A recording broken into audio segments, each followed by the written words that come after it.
You stand in a narrow room in Victorian London. The window is cracked open, but the air does not move. The smell clings to the plaster walls. A faint sweetness of decay mixed with damp linen and coal smoke. On the bed, a woman lies propped against pillows yellowed with sweat. Her breath rattles like dry parchment rubbed together. With every cough, a fine spray of blood dots the handkerchief she presses to her mouth. She folds it quickly, ashamed, but the stain blooms through. You have seen this before. Everyone has. In the 19th century, this disease was called consumption. Physicians named it for the way it consumed the body, hollowing cheeks, whitening the skin, and thinning the frame until nothing remained but bone and shadow. But people also called it something else, the White Plague. It was not sudden like cholera, nor as grotesque as smallpox. It was slow, silent, and intimate. Families watched their loved ones vanish over years.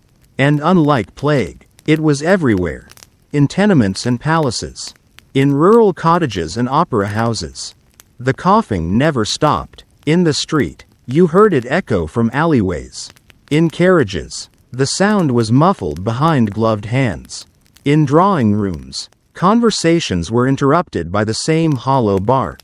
By 1850, tuberculosis was the leading cause of death across Europe and America. 1 in 4 deaths in London was from consumption. Paris saw tens of thousands buried each year. Cemeteries expanded outward, their stones leaning like teeth, as if even they struggled to contain the dead. You recall accounts written at the time. The poet John Keats spitting blood onto the sheets of a rented room in Rome. His short life ended at 25.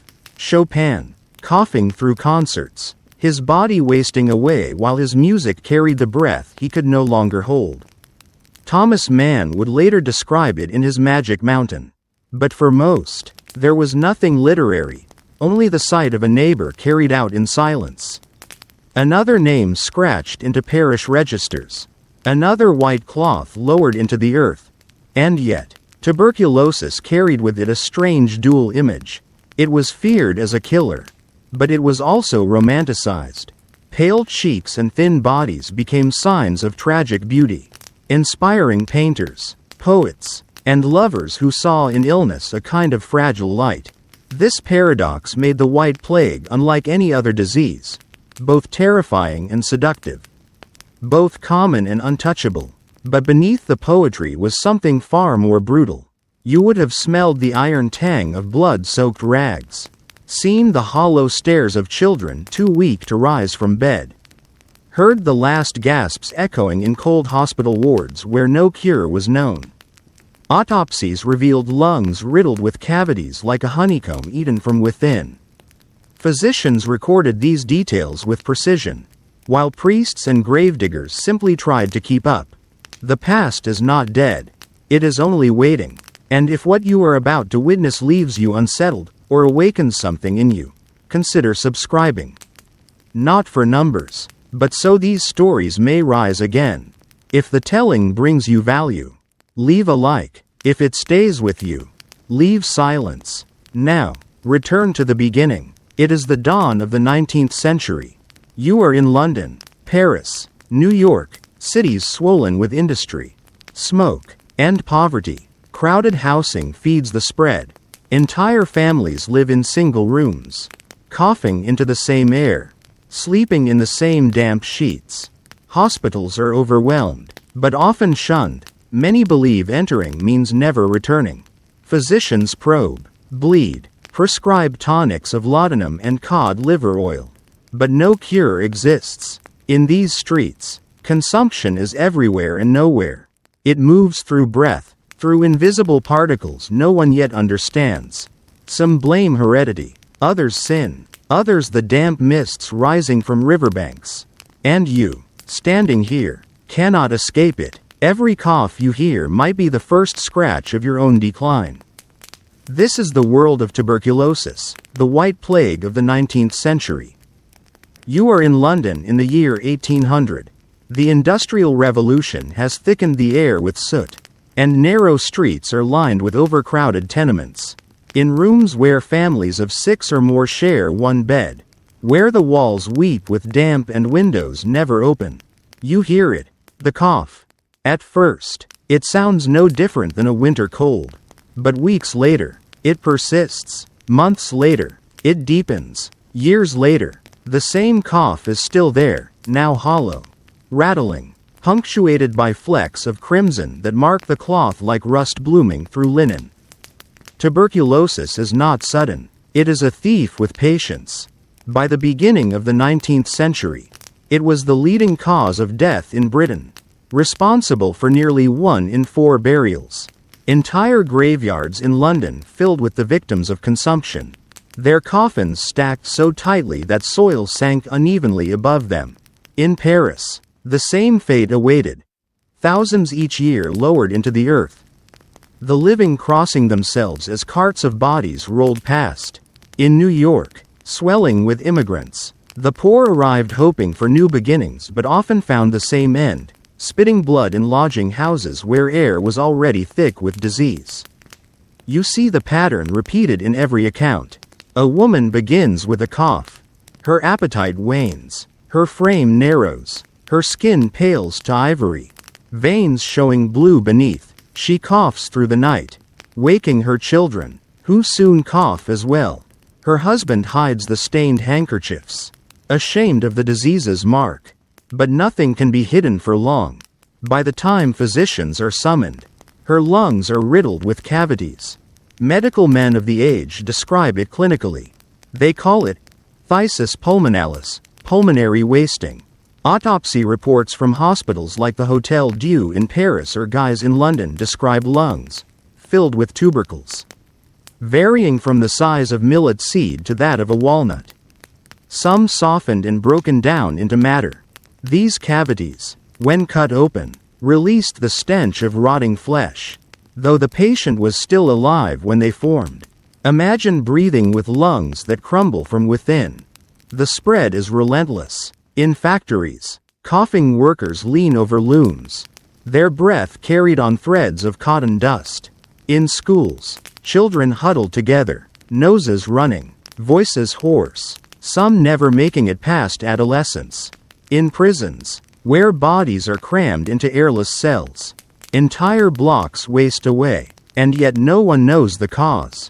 Some physicians argue it is hereditary, a curse passed in the bloodline.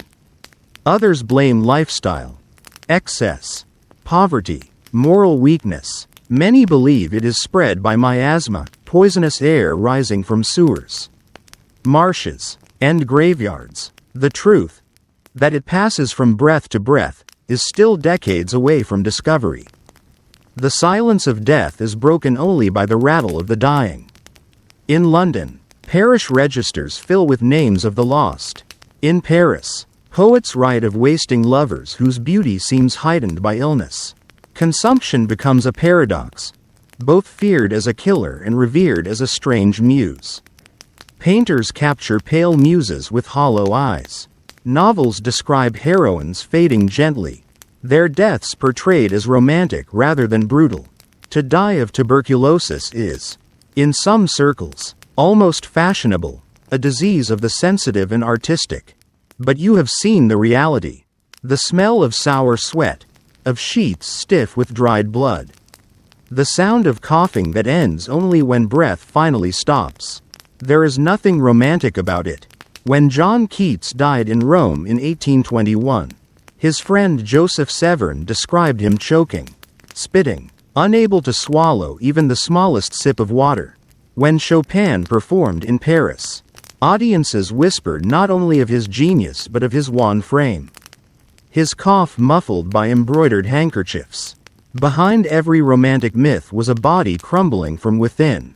Hospitals offered little hope. The wards of St. George's in London, or the wards of Léonec's Paris hospitals, were places where the coughing of dozens filled the air like a chorus of despair. Patients wasted away side by side, beds crammed so close that attendants could barely move between them. Some physicians attempted bloodletting, leeches, or opium. Others prescribed cold baths or mountain air. Cod liver oil was administered in draughts so foul that many retched it back up. Nothing cured. Outside, society adjusted itself around the inevitability of death. Funeral processions for the consumptive became commonplace. Black horses pulling carriages laden with coffins through city streets. Churchyards overflowed. In London, the expansion of cemeteries like Highgate was not only a matter of need but of desperation. Graves were dug deep and wide to contain the endless tide of bodies. Gravediggers themselves often fell ill, their cough echoing from pits where they buried others. And yet, tuberculosis was not only the disease of the poor. In parlors lined with velvet drapery, in the homes of the educated, the wealthy, the famous, the cough was still heard. Writers, artists, even members of royalty succumbed. In the 19th century, the disease knew no boundary, eroding flesh from palace and tenement alike. Queen Victoria's own children would later fall to it. The social terror was immense. Every cough in a theater raised eyes. Every pale complexion stirred whispers. Families kept the ill hidden, both to shield them and to preserve reputation. Marriage prospects collapsed if a suitor showed signs of the disease. Employers dismissed coughing workers, leaving them to starve. The consumptive became both victim and outcast, pitied, feared, sometimes admired, but never free. You walk the streets of Paris in the 1830s. The poet Alfred de Musset describes salons filled with coughing. You walk through the East End of London, where mothers clutch skeletal infants to their chests. You walk through New York, where newspapers publish weekly death tolls that grow higher each season. The sound is always the same, the dry, hacking cough, the whisper of breath that never recovers. By mid-century, attempts to isolate patients had begun. Sanatoriums appeared in the countryside, where the wealthy sent relatives to rest in mountain air. In Switzerland and Germany, physicians believed fresh air and sunlight might restore the lungs. Wooden balconies were lined with rows of patients, wrapped in blankets, reclining in deck chairs even in the snow, instructed to breathe deeply of the cold air. For some, the change prolonged life. For most, it delayed the inevitable. You imagine standing in one of those sanatoriums, silence broken only by coughing, faces pale against white quilts, the scent of disinfectant mixed with blood, attendants moving slowly between rows, carrying basins filled with sputum. The disease becomes a part of the architecture itself, buildings designed not for cure, but for waiting. In literature and art, consumption continued to shape imagination. Operas like La Traviata portrayed the consumptive courtesan Violetta dying beautifully on stage. Painters captured thin figures with luminous eyes. The public, desperate to make sense of relentless death, found a strange comfort in these depictions. But behind the curtain, reality never matched. The corpses prepared for burial bore not grace but emaciation. Mouths stained red, skin stretched tight over bone. By the late 19th century, whispers of discovery emerged. In 1882, Robert Koch announced that he had identified the tubercle bacillus, the bacterium responsible for tuberculosis. For the first time, the invisible enemy had a name. Yet knowledge alone was not enough. Treatment remained out of reach, and millions continued to die as science slowly caught up with the scale of the devastation. In the century between 1800 and 1900, tuberculosis claimed more lives in Europe and America than any war, any famine, any other disease. It was the ever-present companion of life, shaping culture, society, art, and medicine. And you, standing in the middle of that century, could not escape its touch. You could not breathe without fearing the cough of the stranger beside you. The White Plague had no boundaries. It moved with the air. It hollowed the strong. It adorned itself in poetry even as it carved hollows in the lungs of children. It was not sudden, but it was certain, and it was only the beginning. You stand in the courtyard of a London hospital in the 1850s. It is dawn, and the fog is heavy, pressing against brick walls blackened by coal smoke. The silence is broken not by birdsong but by the creak of a cart's wooden wheels. A porter guides it forward. Upon the cart lie 6 plain coffins, stacked like cordwood, their lids nailed shut, the smell of resin and damp wood failing to contain what lies inside. This is a scene repeated across Europe and America, the daily removal of the consumptive dead. The white plague does not strike in waves like cholera or yellow fever. It grinds on, endless, patient, unrelenting, and the carts keep rolling. By mid-century, tuberculosis accounted for a quarter of all deaths in Britain. In France, in the years between 1800 and 1850, over 1 million lives were claimed.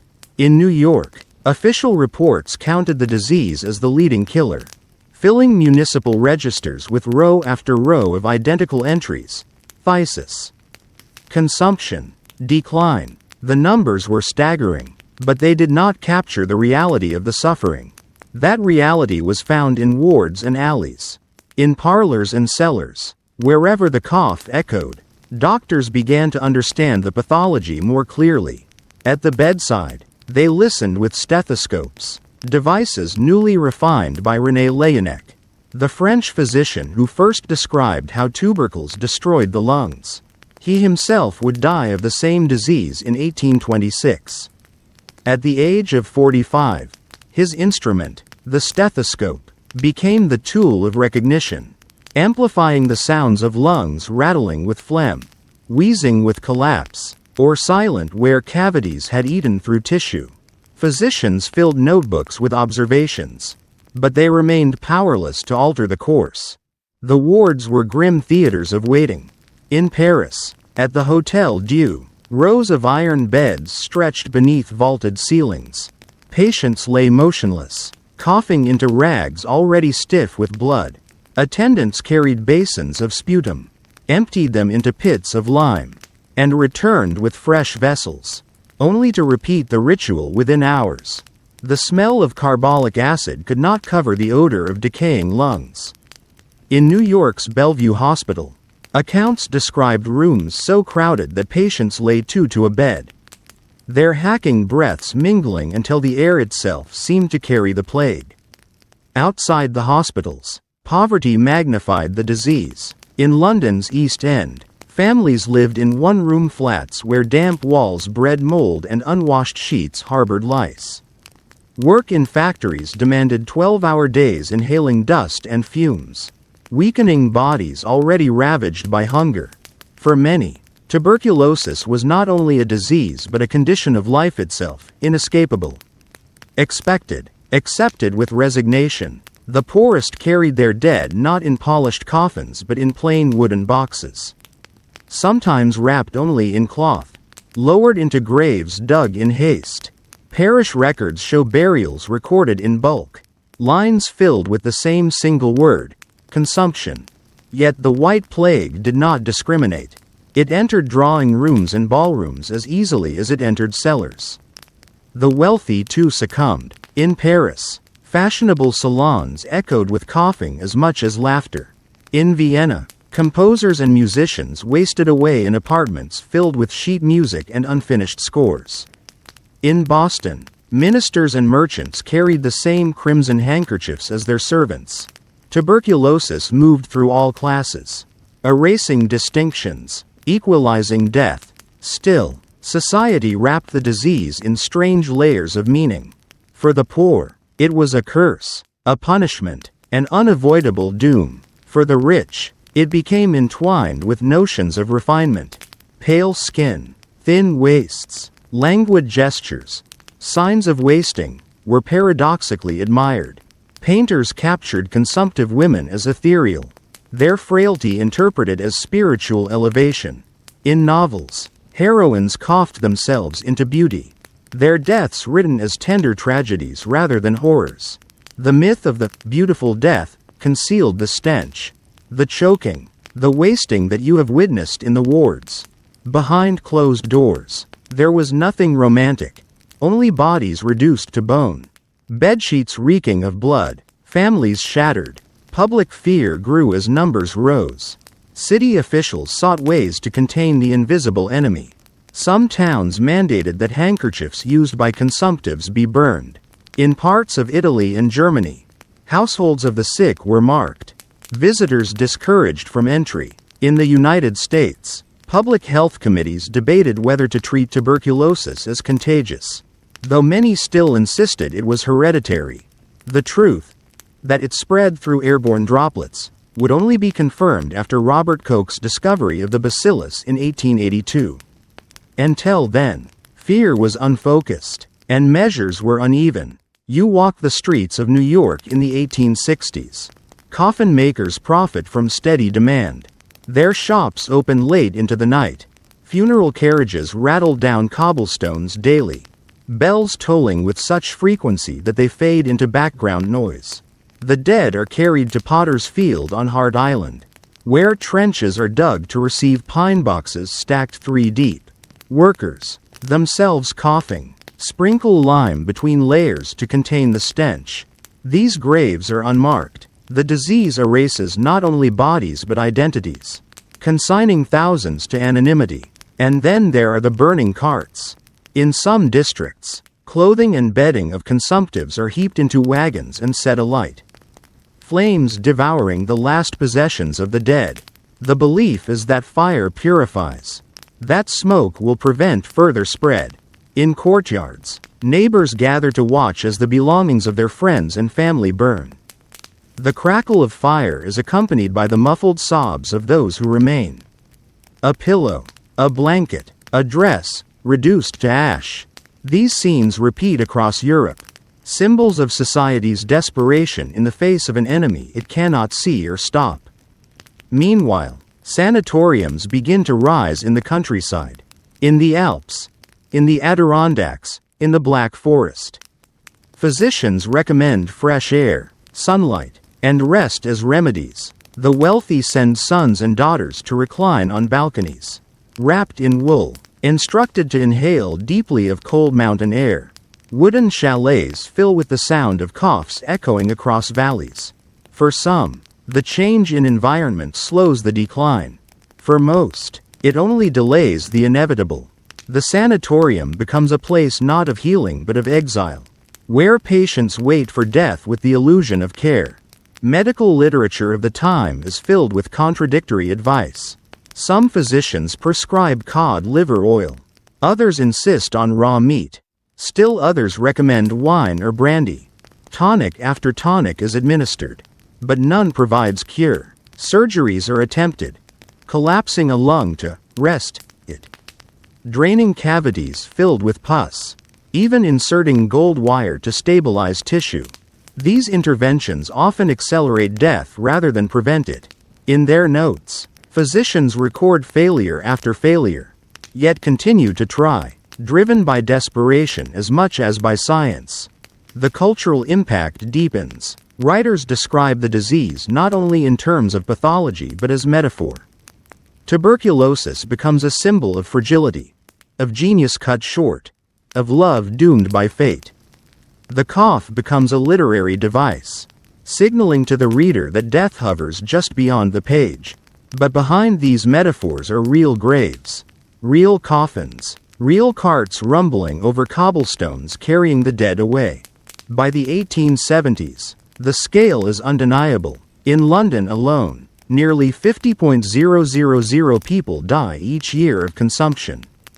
In Paris, the figure is similar. In the United States, mortality tables compiled by the census list tuberculosis at the top year after year. Physicians begin to speak of it openly as a plague, not sudden like the Black Death, but slower, more insidious, more pervasive, a plague that never left, a plague that shaped every household, every street, every city, and through it all, the carts keep moving, wooden wheels rolling, iron nails holding lids shut, the weight of bodies borne in silence. The smell of pine tar and smoke hangs in the air where possessions have been burned. Families watch, powerless. The disease moves on to the next victim. It never stops. You realize now that tuberculosis was not only a disease. It was a force that reshaped 19th-century society, its art, its literature, its medicine, its rituals of mourning. It burned through lives slowly, relentlessly, and left behind cities of silence, families of widows, cemeteries of the forgotten. And this was still not the end. The White Plague had further to spread, further to consume, before science could catch its shadow. You push open the door of a narrow house in London's East End in the 1870s. The hinges groan, but no voices greet you. The hallway is dim, the wallpaper damp, peeling from brick soaked with river mist. The silence is heavy. You step inside, and the first thing you notice is the smell. Not the sharp stench of sudden death, but something slower. The sourness of sweat, the sweetness of dried blood, the dampness of sheets that have not been washed in weeks. Upstairs, a cough breaks the quiet. A child's cough. Then silence again. Tuberculosis is not a disease of individuals, it is a disease of households. In families where one falls ill, others soon follow. You can trace the pattern in parish registers and hospital reports. The father dead in January, the mother in June, 2 children by the end of the year. In a single row house, whole families vanish, leaving only neighbors to remember them. This is why the disease was called not only consumption but the family plague. Its course was slow, but it erased bloodlines as thoroughly as war. Inside such a house, you see how life with tuberculosis unfolds. The sick lie on straw mattresses, propped up to ease their breathing. Beside the bed sits a basin, already streaked with red. Handkerchiefs, once white, are mottled with brown stains where blood has dried. The children, too young to understand, wipe their mouths on sleeves. When the coughing fits seize them, their small bodies shake violently, ribs visible through thin shirts. Neighbors, afraid of contagion, stay away. The sick are isolated not by official decree, but by the silence of abandonment. Accounts from the period record these scenes with clinical detachment. In Edinburgh, physician John Hughes Bennett described entering tenements where 2 or 3 members of a family lay in the same bed, all coughing, all spitting blood, the floor wet with expectoration, the air foul beyond bearing. In New York, inspectors described families living in cellars with ceilings so low one could not stand upright, every occupant showing signs of the disease. In Paris, the poor of the Faubourg Saint-Marcel were said to cough in unison. Entire blocks marked by the hollow bark of the White Plague. You imagine the sound, not one cough, but many, echoing through stairwells, muffled behind doors, spilling from windows into alleys. At night, the city falls silent, except for that rasping breath, that sudden gasp, that final rattle. The house becomes a chamber of echoes, each cough a reminder that death waits just beyond the wall. In these silent houses, tuberculosis shaped daily rituals. Families placed jars of flowers to mask the smell. Candles burned at odd hours, their smoke curling through air already thick with damp. Mirrors were sometimes covered when death came near, in keeping with superstition that the departing soul might be trapped. When the sick died, windows were opened, even in winter, to let the spirit leave. The corpse, thin and pale, was washed, wrapped in cloth, and carried down narrow stairs on the shoulders of neighbors or undertakers. Children watched as bodies left, one after another, until they too fell silent. The cultural romanticization of the disease often ignored these realities. Writers like Alexander Dumas and operatic librettists dressed consumption in sorrowful beauty. On stage, the heroine of La Traviata dies gracefully, bathed in music. But in real houses, death was not graceful. It was prolonged choking, the hacking up of clots, the slow wasting of muscle and flesh. The silence afterward was not poetic, it was suffocating. And yet, the silence became common. In census records, entire streets show clusters of deaths from phthisis, leaving gaps where families once lived. In London's Whitechapel, Inspectors recorded houses where every tenant within the last 5 years has died of consumption. In New York, health officers reported blocks where the disease has carried off nearly every resident. The silent house was not an exception. It was a pattern repeated across nations. Children were among the most vulnerable. Diaries tell of infants coughing until they turned blue. Their small lungs no match for the bacillus. In 19th century Germany, records show that 1 in 4 deaths among children under 5 was due to tuberculosis. Those who survived often grew up frail, marked by spinal deformities or joint disease caused by the bacillus spreading beyond the lungs. They lived reminders of the disease's reach. Bent backs and twisted limbs carried into adulthood. Hospitals offered little refuge. Families feared sending loved ones to consumptive wards, knowing it meant likely death among strangers. Still, some went, desperate for any chance. In those wards, silence was broken only by the scrape of chairs, the clatter of basins, the endless cough. Nurses disinfected spittoons with lime. Doctors recorded cases with ink-stained fingers, noting the same decline again and again. The wards became silent houses on a larger scale. Entire buildings dedicated to slow dying.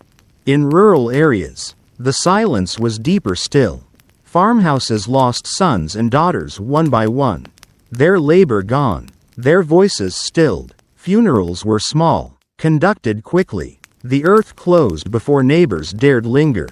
In villages, tuberculosis could erase entire lineages, leaving abandoned cottages, orchards untended, fields left to weeds. Local folklore sometimes described these houses as cursed. But the truth was simpler. They were consumed by a plague that moved unseen. Carried on breath, patient and certain, you pause in one such house. Long after the family has vanished, the bed remains, mattress sagging, stained. The basin still rests beside it, crusted with the remnants of dried blood. A child's toy lies in the corner, untouched. The silence is profound. It is not the silence of peace, but of absence. These are the remains tuberculosis left behind, not just graves, but hollow homes echoing with what once was. As the century wore on, the silence multiplied. In the United States, by 1880, tuberculosis claimed more lives annually than any other disease. In Britain, mortality remained at 1 in 4. In France, even as medical science advanced, the toll did not diminish. Sanatoriums promised relief, but most were out of reach for the poor. For them, the house itself was the sanatorium, a prison of damp air and shared breath, until every cough ceased. And still, culture found ways to soften the horror. Portraits of consumptive women adorned with lace and flowers circulated widely, suggesting beauty in decline. Obituaries spoke of gentle fading, avoiding mention of the blood, the smell, the silence. Even physicians sometimes cloaked their notes in euphemism. But you, walking through these houses, know better. You have heard the cough, smelled the decay, seen the rooms emptied of life. By the late 19th century, the silent house was recognized not only by neighbors but by reformers. Social investigators published reports exposing conditions of overcrowding, damp, and poverty as breeding grounds for the plague. In London, the work of men like Edwin Chadwick linked poor housing to ill health, calling for sanitation reform. In New York, the Tenement House Committee documented rooms filled with consumptives. But change was slow. For most, silence came before relief. Tuberculosis was more than a medical problem. It was a social condition, a reflection of poverty, crowding, neglect, and fear. The silent house stood as its symbol, ordinary dwellings transformed into chambers of death, where entire families disappeared behind closed doors. You step back into the street. The door closes behind you. From the outside, the house looks no different than the others. But you know what lies within. Another family gone. Another entry in the register.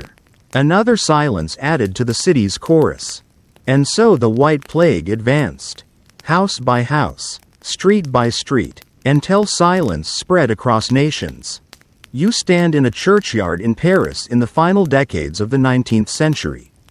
The bells toll, not for a single soul but for many. The notes roll through the air like waves, heavy and slow, as mourners file past the gates. Coffins arrive one after another, carried by black-clad porters with shoulders bent from endless labor. The ground is already crowded with the dead, so graves are dug deep, and bodies are lowered into layers. Each thud of earth on the wooden lid is muffled by the next peal of the bell. And yet, despite the weight of death, life outside the walls continues. Children play in alleys, lovers stroll along boulevards, carriages rattle across bridges, the bells ring, but few pause to count them anymore. By the 1880s, tuberculosis was so common that it shaped the rhythm of cities. In London, official statistics recorded tens of thousands of deaths each year. In Berlin, 1 in every 7 funerals was for a consumptive. In New York, Hart Island's Potter's Field received cartloads of anonymous dead, their graves unmarked, their names forgotten. And still, the disease persisted. It did not shock with sudden catastrophe. It eroded slowly, weaving itself into ordinary life until the sound of bells became background noise. The discovery of the bacillus by Robert Koch in 1882 marked a turning point. For the first time, physicians could point to a cause not of miasma or weakness of blood, but of a living organism, Mycobacterium tuberculosis. With the microscope, they saw the thin rods that destroyed lungs, carried invisibly from breath to breath. The announcement reverberated through medical societies across Europe. It was hailed as triumph, as revelation, as the beginning of an end. But knowledge alone did not bring salvation. There was no cure. There were no antibiotics. The sick still coughed, still wasted, still filled the cemeteries. You imagine standing in a lecture hall in Berlin as Koch reveals his discovery. The room is filled with physicians, some hopeful, some skeptical. Slides are passed, microscopes adjusted. You lean forward and see the tiny forms swimming in fluid. The killer's too small for the naked eye. For the first time, the enemy has a face. Yet outside the hall, carts still roll, bells still toll, families still vanish in silent houses. Science has named the shadow, but it has not lifted it. Sanatoriums multiplied in these decades, their wooden balconies lined with patients swaddled in blankets. You walk along one such row in Davos, Switzerland. Snow falls lightly, flakes melting on pale faces. The patients breathe deeply of the cold air, their breaths visible in the chill. Some read, some sleep, some stare into distance with hollow eyes. Doctors prescribe rest, fresh air, and milk. The regimen is strict, the atmosphere disciplined, silence is enforced, voices hushed, as though quiet itself might cure. But in truth, the sanatorium is another waiting room for death. For a few, perhaps, the mountain air slows the advance. For most, the bell will toll soon enough. In literature, tuberculosis continued to cast its shadow. Thomas Mann's The Magic Mountain, published in 1924 but set in the sanatorium world of the previous century, captured the strange liminality of these institutions, half hospital, half monastery, where life was suspended between hope and decay. Earlier, writers and artists had already drawn on the imagery of the disease. Dickens described consumptive characters fading gently from life. Operas ended with heroines coughing themselves into tragedy. Painters captured the thin figures of wasting muses. Tuberculosis was not only an illness but a symbol of fragility, of art, of doomed love. But behind these depictions lay the bodies, the coffins, the bells. The bells rang differently in rural parishes. In small English villages, the toll of a single bell signaled the passing of another neighbor. Farmers paused in fields. Shopkeepers lowered their heads. In places where everyone knew everyone, each bell was personal. Records show that in some parishes, the same bell rang weekly, sometimes daily, for years, the churchyards filled with small stones, names carved shallow by hands weary from repetition. In Ireland, in the wake of famine, tuberculosis swept through weakened survivors, filling graveyards already burdened by hunger's dead. The bells tolled on, their sound mingling with the memories of another catastrophe. Meanwhile, public health efforts struggled to adapt. Reformers called for better housing, improved sanitation, and the isolation of the sick. In London, the Public Health Act sought to control overcrowding and filth, but the White Plague proved resistant to policy. In New York, the Tenement House Committee documented rooms where windows were nailed shut, light and air absent, families coughing into darkness. Despite reforms, mortality remained high. The bacillus did not respect law. It moved wherever breath was shared. You see funerals blur into routine. In some cities, hearses no longer drew crowds, there were simply too many. Undertakers spoke of endless work, their carts rolling from dawn to dusk. Grave diggers collapsed from exhaustion, sometimes coughing themselves into early graves. Even clergy tired of repeating the same prayers, their voices hoarse from endless burials. The bells did not stop. They only grew heavier. By the century's end, tuberculosis had claimed an estimated 1 billion lives globally since antiquity. But its 19th century toll was unmatched.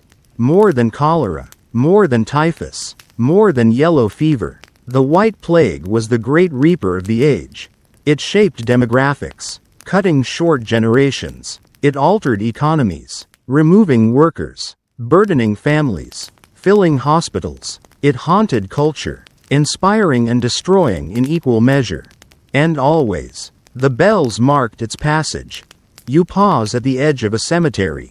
The air is still, save for the faint echo of a bell from a nearby parish. Rows of stones stretch before you, some elaborate, others plain, many leaning or broken. Inscriptions blur with moss. Beloved son, departed wife, taken too soon. Beneath each lies the same story, a cough, a decline, a silence. The White Plague left few untouched. Even those who survived lived in its shadow, fearing the next cough, the next funeral, the next toll of the bell.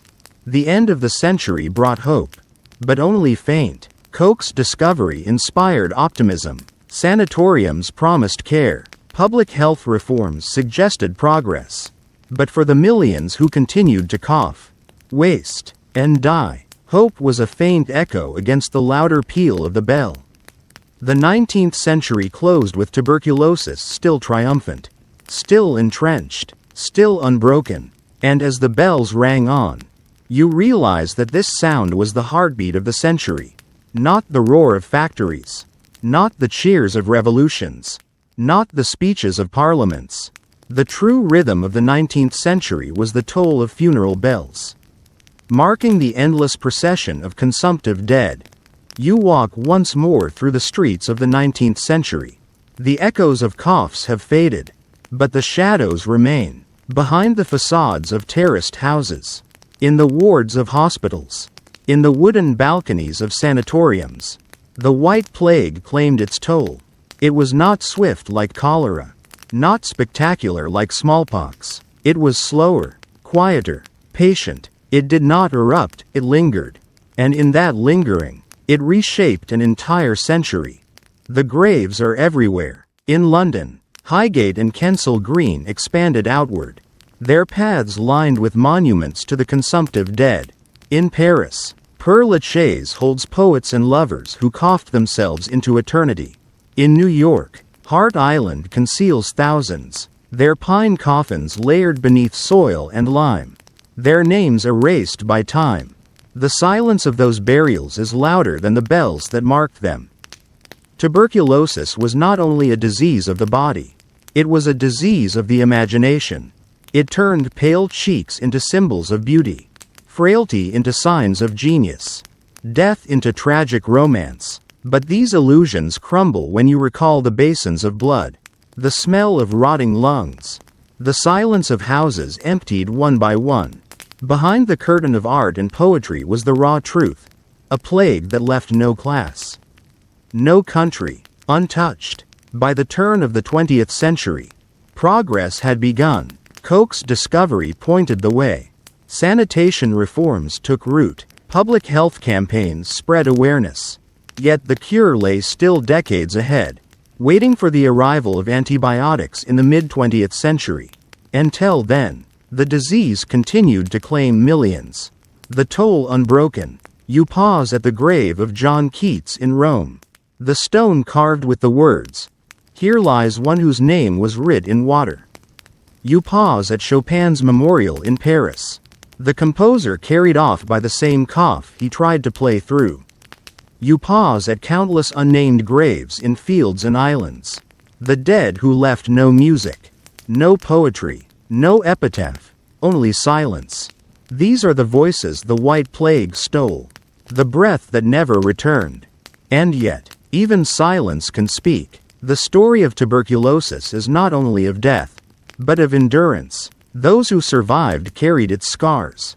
Bent spines, hollow lungs, but also determination. Families who buried half their children still pressed forward. Societies crippled by loss still built, still dreamed, still hoped. The White Plague revealed the fragility of human flesh, but also the persistence of human will. When you look back now, you understand why they called it the White Plague. Not because of sudden terror, but because of its ghostly constancy. White as the pallor of cheeks, as the cloth stained with blood, as the smoke of burned belongings, as the stones of graveyards spread across continents. It was a whiteness that haunted, that endured, that seeped into memory. The 19th century ended, but tuberculosis did not vanish. It still lingers in our world today. A reminder that breath itself can be fragile. More than a century of science has lessened its power. But the graves remain, and the echoes remain, and so too must the memory. You close your eyes and hear again the toll of the last bell. Each note is a name, a life, a silence. Each note is history, waiting to be remembered. The past is not dead. It is only waiting.